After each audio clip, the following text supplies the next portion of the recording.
السلام علیکم خواتین و حضرات، بہت ہی انٹرسٹنگ سوال اور جواب. مجھے یقین ہے یہ سوال اور جواب آپ نے پہلے کبھی نہیں سنا ہوگا. خوشبوؤں کا احساس، روشنیوں کا سیلاب، جنات و معقلات کا نظر آنا، جسم میں کرنٹ محسوس ہونا، عجائب قدرت کا مشاہدہ، مختلف اولیاء کرام اور پیغمبروں سے ملاقات، کشف کا حصول، کیا یہ سب روحانیت کی راہ کے سنگ میل ہیں یا ان سے گزرے بغیر بھی کوئی رب تعالیٰ سے قریب ہو سکتا ہے؟ آئیے دیکھتے ہیں جناب سید سرفراز احمد شاہ صاحب اپنی کتاب نوائی فقیر کے پیج 244 پر اس کا کیا جواب دیتے ہیں. روحانیت کی راہ کے سنگ میل ہیں یہ سب. ہم نے سوال میں یہی سنا ہے اور یہی جاننے کی کوشش کی گئی ہے کہ کیا ان ساری چیزوں کے بغیر بھی کوئی رب سے قریب ہو سکتا ہے. تو شاہ صاحب فرماتے ہیں تصوف و روحانیت کا اصل مقصد انسان کے ذہن میں کیا ہے؟ اصل مقصد رب کی دوستی کا حصول ہے. اگر اللہ نے کسی کو سمجھ عطا فرما دی اور وہ اسی پر نظر رکھے ہوئے ہے کہ مجھے رب کی دوستی عطا ہو جائے، تو اس پر چلتے چلتے بہت سی ایسی چیزوں سے وہ متعارف ہوگا جن کا آپ نے ذکر کیا. لیکن ضروری ہے کہ ان چیزوں میں وہ نہ الجھے، ورنہ راہ کھوٹی ہو جاتی ہے اور رب کی دوستی حاصل نہیں ہو پاتی. مرشد اپنے مرید کو ان چیزوں میں الجھنے، رکنے اور بھٹکنے نہیں دیتا.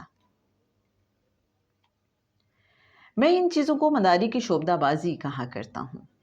اس کا مطلب یہ نہیں کہ میں انہیں کنڈیم کرتا ہوں، بلکہ کہنے کا مطلب یہ ہے کہ یہ ایسی چیزیں نہیں جن پر فخر کیا جا سکے یا جنہیں گنا جا سکے کہ مجھے یہ حاصل ہو گیا، کیونکہ یہ سب تو چیزیں حاصل ہو ہی جاتی ہیں.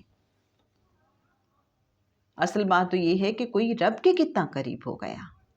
اصل بات تو یہ ہے کہ دربار نبی صلی اللہ علیہ وآلہ وسلم میں حاضری کی اجازت ہوئی یا نہیں. مقامات تو یہ ہیں جن کی طلب اور خواہش ہونی چاہیے. خوشبوؤں کا احساس، رنگوں کا سیلاب، جسم میں کرنٹ محسوس ہونا یا بزرگ ہستیوں سے ملاقاتیں ہونا اتنا اہم نہیں. واہ، مزہ آ گیا آج کے جواب کو پڑھ کر. مجھے تو دیکھیں، ہم بعض اوقات میرے اچھے ناظرین بہت سے لوگوں سے سنتے ہیں بھائی ہم تو کچھ بھی پڑھتے ہیں، ہمیں تو بڑا خوشبوؤں کا احساس ہوتا ہے، ہماری تو پرواز یہ ہے اور ہمیں تو بڑا پتہ چل جاتا ہے فوراً کیا ہونے والا ہے، اور ہماری تو ملاقاتیں ہوتی ہیں اولیاء اللہ سے، پیغمبروں سے، اور ہم تو آنکھیں بند کریں اور بعض اوقات آنکھیں کھلی ہی ہوں تو ہمیں بہت کچھ نظر آ جاتا ہے. اس ٹائپ کی باتیں آپ نے بھی سنی ہوں گی، بہت سے لوگ کرتے ہیں اور ہم ہو جاتے ہیں امپریس، اور ہم ہو جاتے ہیں تھوڑے سے عجیب بھی، اور سوچتے ہیں یار مجھے تو کبھی ایسا فیل نہیں ہوا. اس کا مطلب ہے کہ میں تو پتھر کی طرح جہاں تھا وہیں پڑا ہوں، لگتا میرا تو روحانیت کا سفر آگے بڑھ ہی نہیں رہا، مجھے تو کچھ حاصل نہیں ہوا. تو شاہ صاحب نے بڑی ہی زبردست بات بتا دی ہمیں کہ یہ ایسی چیزیں نہیں ہیں کہ جس کو ہم گنیں، یہ مداری کی شعبدہ بازی سے زیادہ نہیں ہیں، ان کی کوئی اہمیت نہیں. شاہ صاحب فرماتے ہیں اصل بات ہمیں جو دیکھنی ہے وہ یہ ہے کہ کیا مجھے رب کا قرب ملا، کیا مجھے رب سے کنیکٹ ہونا آیا، اور دوسری بات کہ کیا آقا صلی اللہ علیہ وآلہ وسلم کی بارگاہ میں ہمیں حاضری کی اجازت ہوئی یا نہیں ہوئی.